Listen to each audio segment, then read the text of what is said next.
Madame Terreur. Madame Terreur habitait au sommet d'une montagne dans une maison qui s'appelait Villa Frousse.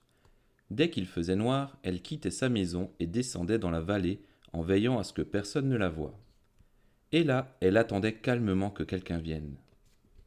Et quand ce quelqu'un venait, elle passait derrière lui pour le suivre, sur la pointe des pieds, puis ouvrait grand la bouche et criait Rouarr.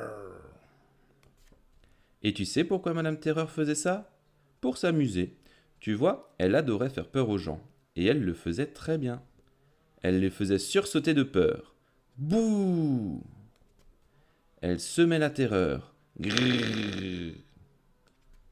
Tout le monde était paralysé de peur. Grrr. Il y a environ une semaine, Monsieur Bruit rendit visite à son ami Monsieur Peureux. Monsieur Bruit était inquiet car il n'avait pas de nouvelles de lui depuis longtemps. Lorsqu'il arriva chez Monsieur Peureux, il frappa à la porte.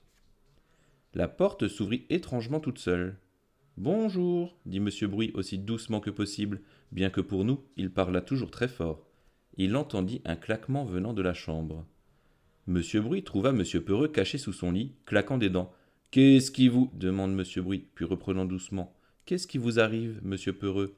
C'est Madame Terreur, bégaya Monsieur Peureux, tremblant de tous ses membres. Elle n'arrête pas de me sauter dessus en criant grrr.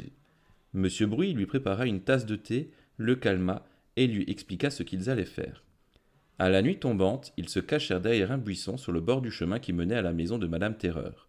Ils attendirent jusqu'à ce qu'ils voient la silhouette sombre de Madame Terreur passer. Alors Monsieur Bruit et Monsieur Peureux sortirent de leur cachette sur la pointe des pieds, passèrent derrière Madame Terreur et crièrent à tue-tête Grrrr.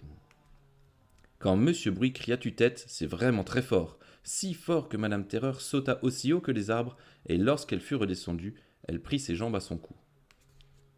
Elle n'arrêta pas de courir jusqu'à ce qu'elle se cache sous son lit, dans sa chambre, dans la Villa Frousse, tout en haut de la montagne. Vous ne la reverrez pas de sitôt, Monsieur Peureux, gloussa Monsieur Bruit. Monsieur Peureux? Monsieur Peureux? Mais Monsieur Peureux avait disparu. Monsieur Bruit gloussa à nouveau et retourna chez Monsieur Peureux pour regarder s'il n'était pas lui aussi sous son lit.